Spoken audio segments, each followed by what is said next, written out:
दोस्तों नमस्कार। Colonel Ajay Singh Ajay astro money guru first global astro finance digital channel से आपसे मुखातिब होता हूं। आज है 9 अगस्त सन 2024 शुक्रवार।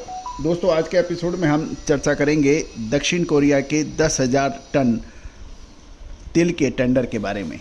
बहुत महत्वपूर्ण खबर है तिल के व्यापारी एवं ऑयल सीड्स के व्यापारियों के लिए, निर्यातकों के लिए। पूरा शो ध्यान से सुने। यदि पसंद आए तो लाइक कीजिएगा, साथ साथ चैनल को सब्सक्राइब करना ना भूलें यदि आप पहली बार आए हैं तो। यदि पसंद आता है जानिए रिपोर्ट विस्तार से।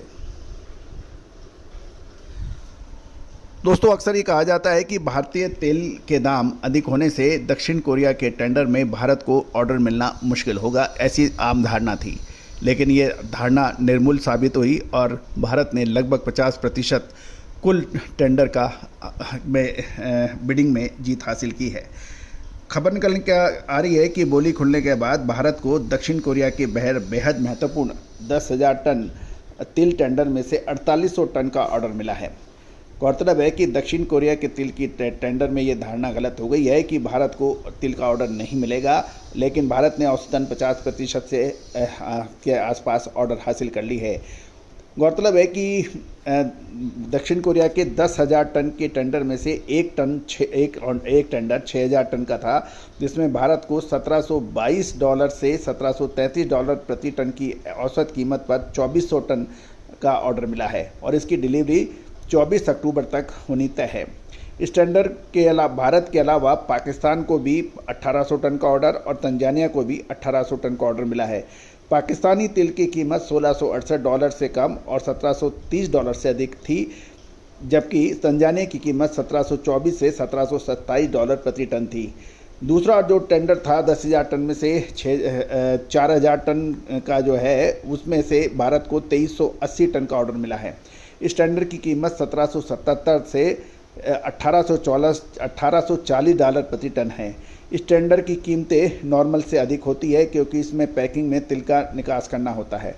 दूसरी ओर पाकिस्तान को इस टेंडर में 1620 टन का ऑर्डर मिला है और जिसकी कीमत $1755 से $1828 के बीच में है। गौरतलब है कि व्यापारियों का ये और निर्यातकों का ये कहना है कि हमें बहुत उम्मीद से अच्छा ऑर्डर मिला है, जो कि ये साबित हो रहा है कि दुनिया अच्छी क्वालिटी के तिल की कदरदान है। गौरतलब है कि भारत को निर्यात के अच्छा ऑर्डर मिल गया है, और लेकिन ये भी ध्यान देने वाली बात है कि हमारा पड़ोसी मुल्क पाकिस्तान में अभी तक लगभग 4 से 5.5 लाख टन और 6 लाख टन तक की फसल तिल की बात कही जा रही थी और आम चर्चा थी। लेकिन पता लग रहा है कि वहाँ पर तिल की इतनी बड़ी फसल नहीं है। वहाँ पे 3 से 3.25 लाख मैट्रिक टन के आसपास तिल की फसल होने की उम्मीद है। शुरुआती दौर में जो माल आ रहा था वह औसतन यील्ड 50% कम आ रहा है और पाकिस्तान की फसल कम है और अच्छी क्वालिटी की तिल की कमी के कारण उम्मीद है कि उन्हें इस उम्मीद के मुताबिक ऑर्डर उन्हें नहीं मिले हैं। गौरतलब है कि तिल के बाज़ार में जो अभी तक बिल्कुल नरम या बिल्कुल स्थिर चल रहा था, इस टेंडर से कोई बहुत बड़ी तेज़ी की तो उम्मीद हम नहीं करते हैं, लेकिन बाज़ार के अंदर मजबूती ज़रूर देखने को मिल सकती है। अगले कुछ दिनों तक तिल बाज़ार में, क्योंकि बहुत ज़्यादा अच्छा स्टॉक नहीं है और पूरे देश में लगभग 15 से 18 या 18,500 टन का स्टॉक है, ऐसे समय में निर्यातकों को अच्छा माल पकड़ने में अक्टूबर के अंत डिलीवरी में मशक्क़त करनी पड़ेगी। और इस समय मानसून तिल का राजस्व यानी आवक विशेष रूप से शुरू नहीं हुआ है, जिसके कारण पुराने माल का ही तिल का निर्यात करना पड़ेगा। तो दोस्तों ये एक महत्वपूर्ण खबर है जो सभी तिल के व्यापारी और निर्यातकों के लिए महत्वपूर्ण असर रखेगी।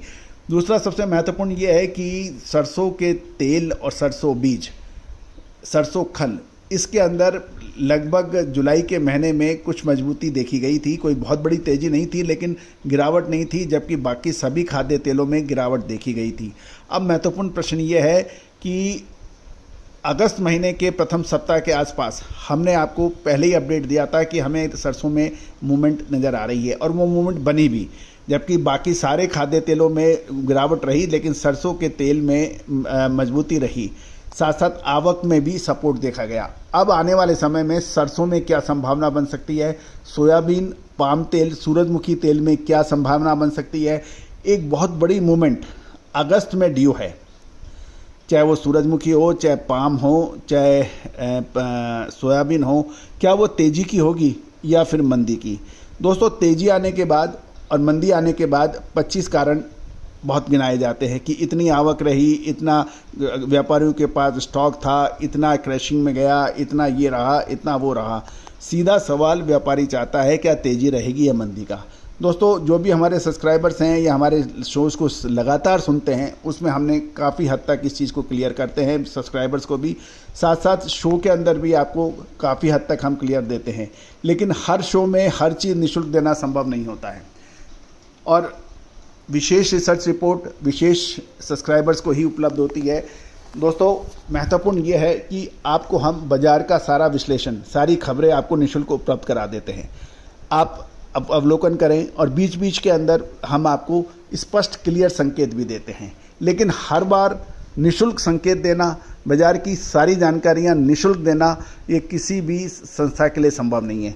आप भी सहयोग राशि अदा कर हमारी विशेष रिसर्च रिपोर्ट ले सकते हैं। दूसरा, हमारा एक साप्ताहिक अखबार जो मात्र 3000 रुपये वार्षिक शुल्क पर उपलब्ध है।